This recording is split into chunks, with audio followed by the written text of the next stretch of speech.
teammates, this is probably one of the most important forms that needs to be understood when you bring new people into business. Keep in mind, the average person, if they've never been in business before, they don't know how to conduct themselves like an entrepreneur. They've been an employee for most of their lives, being told what to do, when to come in, when to eat lunch, when to go home. So now all of a sudden they make a decision to be in business for themselves, and you think they're going to come in and know what to do. No, they're not. Okay. Yeah. That is why we have what is called standards. Okay. That's why we have standards. And the purpose of standards is to put everybody pretty much on the same sheet of music. Okay. Everybody's pretty much working the same way, working together. Otherwise, you have what is called chaos. We don't want chaos. We want a standards. We want to go in the right direction. We want everyone to accomplish their goals. And that's what it's all about. So this is what it says. The Too Smart University, a group of people who protect the standards and won't cross boundaries. See, if we're doing standards, we won't have boundaries to cross. So the bottom line is, this is what we want to make sure people understand. So now we've all heard that team stands for together, each achieves more. Well, that's not true if we don't have the same standards. Okay, so let's make sure we understand how that works. All right, so let's take a look at the first one. It says always have appointments. There's somebody that needs to mute Tracy. I think it's Tracy Williams. You're not muted, and we hear stuff in the background. If you could just mute that for us, I really appreciate it very much. All right. Always have appointments. Become a great inviter. Keep in mind, folks, as we're learning the business, you got to be a great inviter. All right. You may not understand everything we're doing. You don't need to understand everything we're doing. You just need to invite people and allow somebody like Nakia do a presentation, and they learn more from it. And for everyone else that's listening and paying attention, you are getting training, because at some point you'll get a call from the one and only greatest office manager on the planet. He'll probably call you up and say, we need for you to do a presentation. And at that point, you don't need to be freaking out, because you should be paying attention every time a presentation is being done, because it becomes training for the person that joined us. Repetition is the mother of learning. That's how you learn this. You hear it over and over and over and over. Then when it's your turn, we'll see if you were paying attention, because now you get to do it. Next, it says be coachable and learn.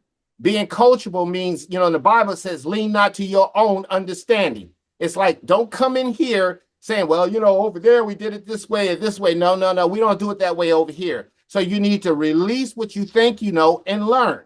It's real simple, folks. You got to be coachable. All right, that's the first thing I was told when I came in business. And I said, I am coachable as long as you don't have me doing nothing illegal or immoral. I'll do what you tell me. Okay, and keep in mind, we'll never ask you to do anything illegal or immoral. So there's no reason not to be coachable. That means be like an apprentice and keep a winning attitude. We know it's frustrating. Sometimes you hear stuff you never know before. Don't get frustrated. Just say, I'm going to learn that. I'm going to get that. Keep a positive attitude. Attitude is everything. All right. That's something you can control, is your attitude. Cheerlead the system. Always smile and cheer on your teammates. When somebody does something great, just like we heard a great presentation, I saw in the comments some of that, hey, Nakia, that was awesome. You go, girl. You got this. That's what we're supposed to do, to lift up each and every one of our associates, because we all are here to get better. Okay. And we know the first time you do something, you're probably going to fumble through it. That's all right. And then next time you get better and better and better. And guess what? You end up doing a presentation like the kid, do it just like that. Don't even think about it. I'm telling you, folks, that's how you learn. That's how you grow. That's how you get better. Should want to do that. Communication. Pass positives up and down. No gossiping. Practice conflict resolution.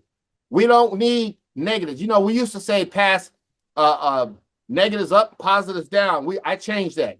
I don't want to hear everybody's negative stuff anyway. If you come to me with a problem, you should be coming to me with a solution, something that you think can resolve that. I don't want to hear a bunch of people's problems all day long. I have things to do, and I'm trying to control my attitude also. All right. I love it when people come in with a solution. Well, I noticed we've been doing this. What do you think if we try this, that? Now we're talking. All right. Now we're talking. And you definitely don't want to pass negative things down to your downline because you have just given them an excuse to be negative just like you. And we don't want to do that. We are in a positive environment. Like when we walk through the door, that's the sanctuary of positive thought.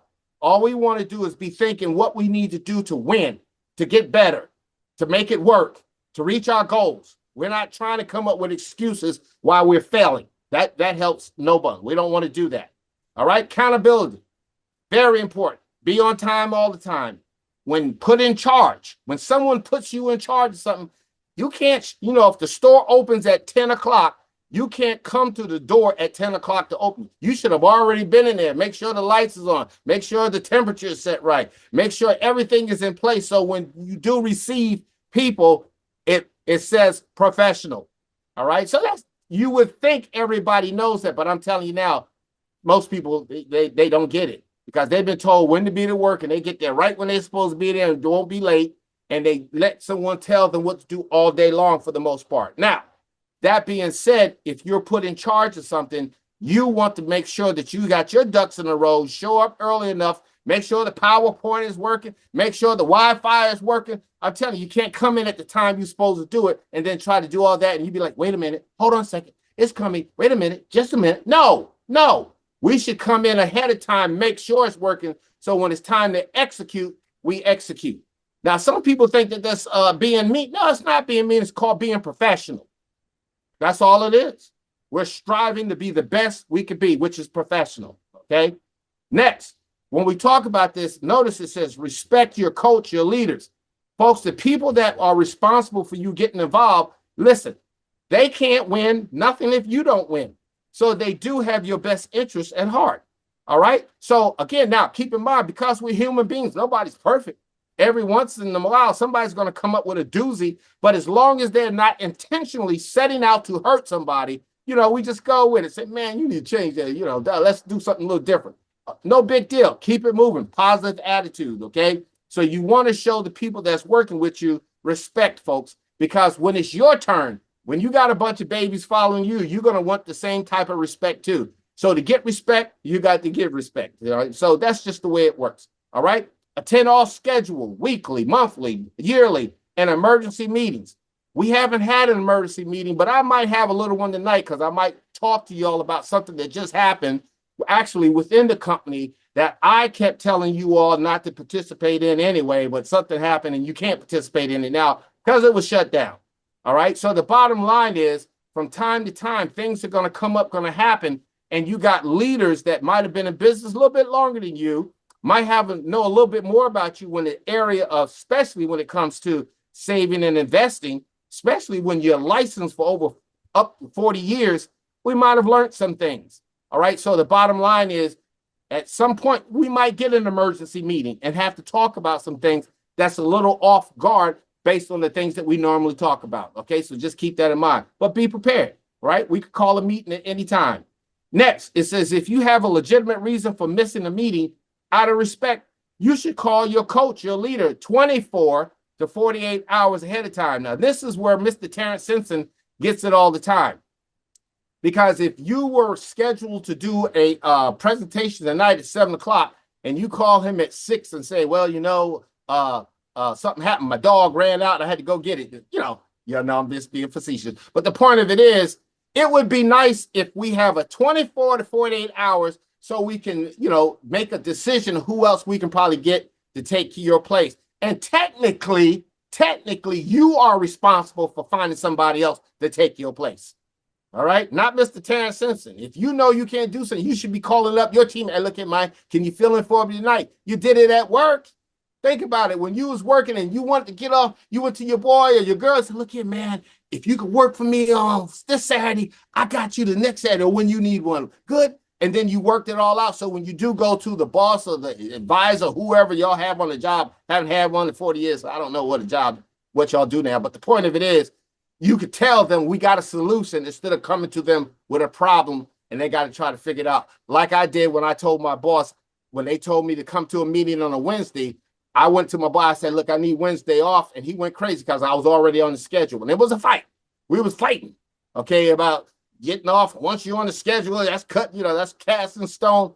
I was like, but I need a, but anyway, that's the way it works, folks. So we want to be respectful of that and what other people have to do behind the scenes to take care of things so that when people come, especially new people, they see a professional front. Okay, very important. Should be important to you as much as it's important to me. Okay. Hey, Stroke, can I interject? Go right ahead quickly. Yes, for all my presenters, all my people, usually the first week of the month, I do make a schedule and I send out to everybody. You got to get it two ways. You get it through your email and you get it through my text. And I always say, if you cannot present on that day, let me know now so I can go ahead and change the schedule while it's fresh. Now you do it then, that's fine. But usually, like I said, don't wait until the day of or the day before. That don't give me no leeway time. Also, it's not fair to the next person because now they got to be like, oh my God, I gotta do the presentation tomorrow, and they probably wasn't planning for it. So at least give at least 48 hour notice if you know you can't present. I understand things do come up, but at least let me know ahead of time so I can get another respect the other person who I'm going to ask to give them time to get psychological repair to do the meeting. That's all I'm asking. Excellent. Good point, Terrence. And again, folks, that's behind the scene. And anytime you do something like that, you should be thinking like a leader, man, how would I respond if someone did it to me at the last minute? See, that's how we all look out for each other. Okay. It's just the way you do business, folks. Okay. Next, it says, when in doubt, ask a question. What would my coach leader say about this? Let me explain why this is in here. I noticed that if we went to a meeting, let's say somebody else's meeting, people hear stuff from the stage that may not be in alignment with how we do it here. So after a meeting is over, if they dismiss you from the stage, you're not dismissed. You need to get with your leaders. We always corral and say, okay, everybody, what did you get from that, this, that, and the other? Everybody goes down the line. That's why we have what is called silver bullets or, a golden bullets, whatever. After you heard something, we want to hear what you heard, and let's make sure it was perceived the correct way. All right. So again, when in doubt, if you heard something that we don't do, you just don't run off and start doing it. When in doubt, ask the question. Hey, coach, what they said from the stage, is that something we might want to consider on our team? And then if it's something that it is, we talk about it, but something we're not, we might say the reason we don't do that is because maybe our market is different than the person's market that was talking from the stage. If you look properly, they may not look like you, and I'm sure they're in a market that's totally different than ours. So again, there may be reasons for that. So when in doubt, ask a question. Just don't run with it and say this is what we do. No, that's not what we do. You didn't check that out with the leadership of our organization. That's just being proper, folks. We don't do that. Okay. Next, it says read all information given to you by your coach and leader. You definitely want to do that. If we gave you something, it must be important. We're not just handing out paper to be handing out paper. All right. So read it. And if you got a question, bring it up. Now, let's talk about what should be happening every time we go into a month. All right. This is the part that usually tricks up most people because this form was designed to take care of two different type situations. In our organization, in Too Smart University, we have licensed people and we have non-licensed people, but we all learn and must do the same thing. Okay. It's just that the law says if you have a license, there are some things that you might want to be considerable working towards because you don't want to get in a situation where you lose your license. Okay, so you need to know about different things. So here's what's supposed to happen.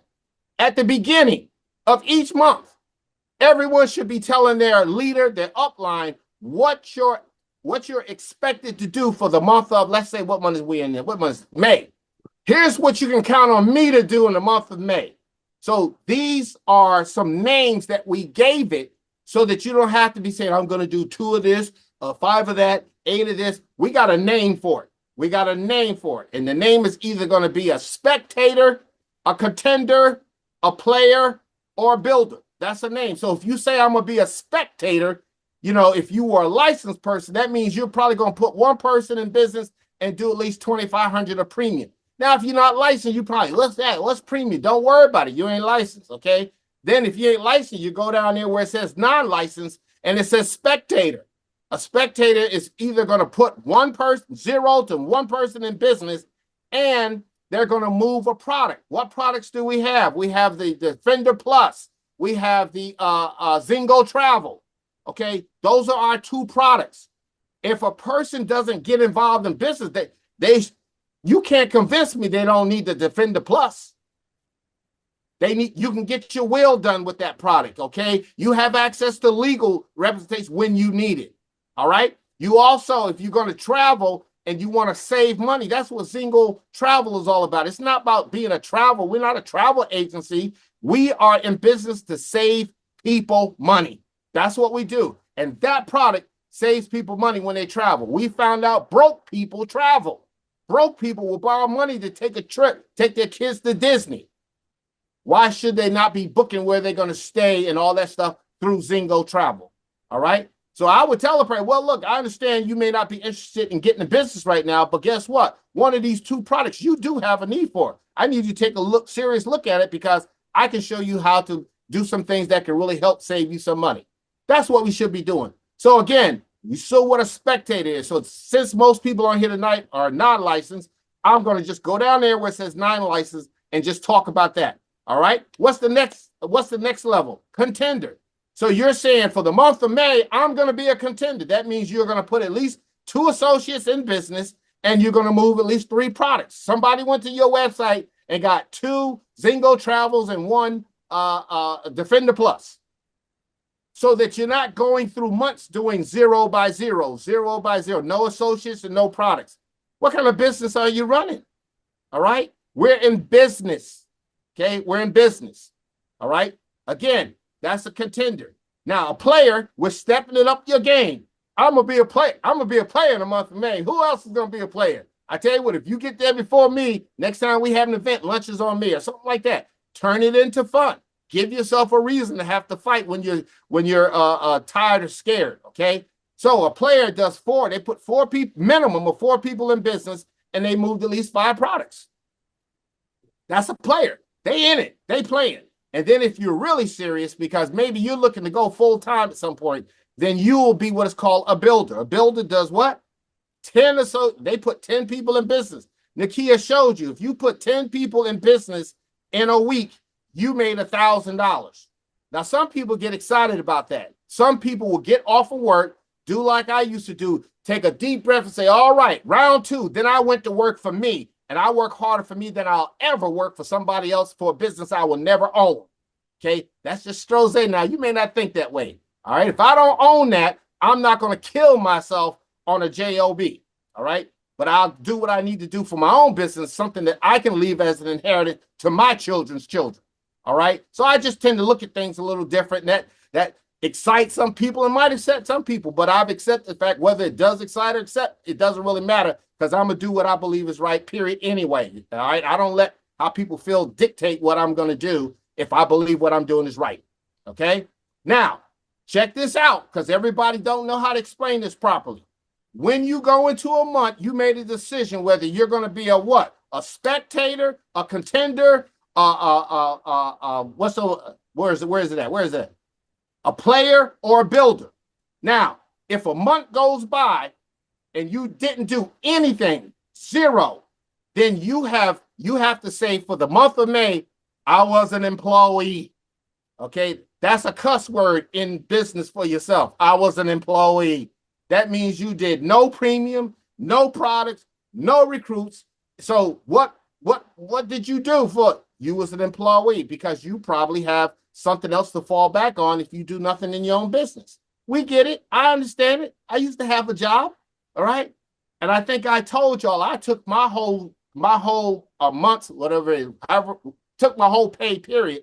I invested it. So I had no money. So I had to learn how to make what I was doing work, and did it because I believed I could do it. But I had to give myself a reason to do it because I had no money, because it went away. My check went into an investment and I got to take care of the mortgage. I got to take care of this. I went to work. Okay. Now, I'm not suggesting that for you. That might be too tough for you. But the point of it is there is a solution when people really want to get it on and see how good they are. Okay. So that's how this is supposed to work. We should, at the end of a month, What did you do? And then what are you planning to do next month? What are you going to do in June?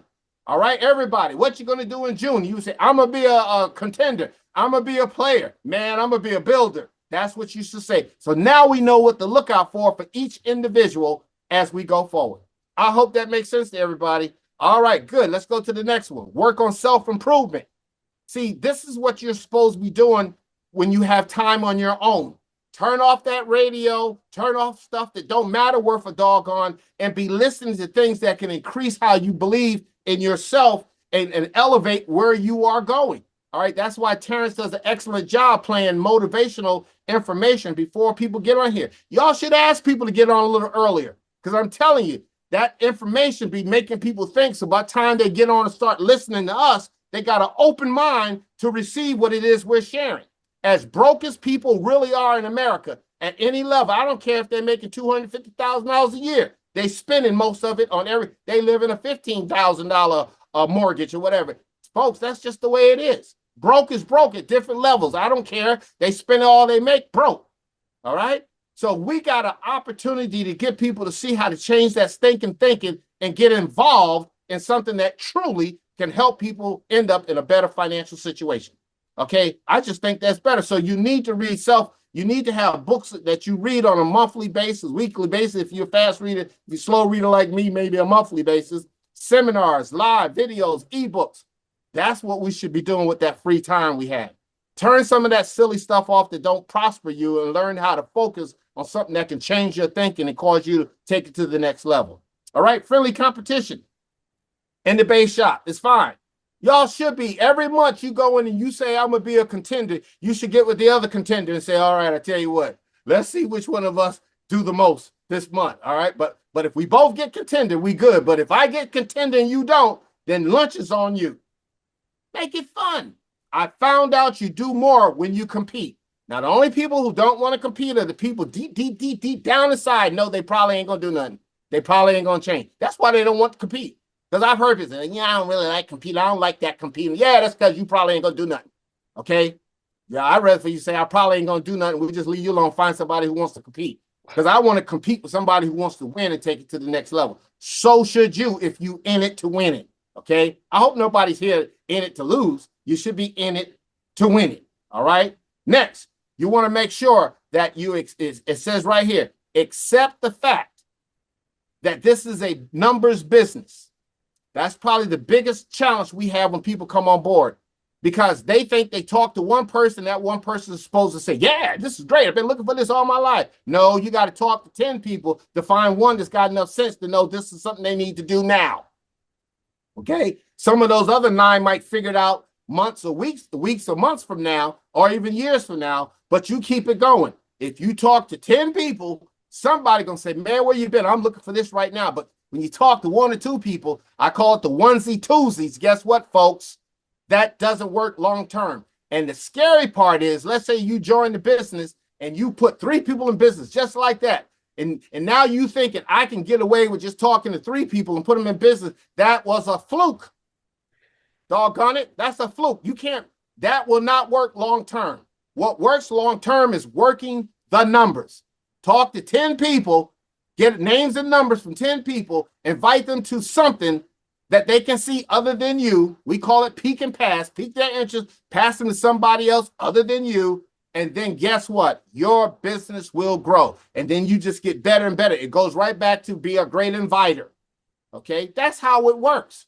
All right? But when people don't accept the numbers, they turn this into mission impossible and then blame it on the business. It ain't the business, it's you.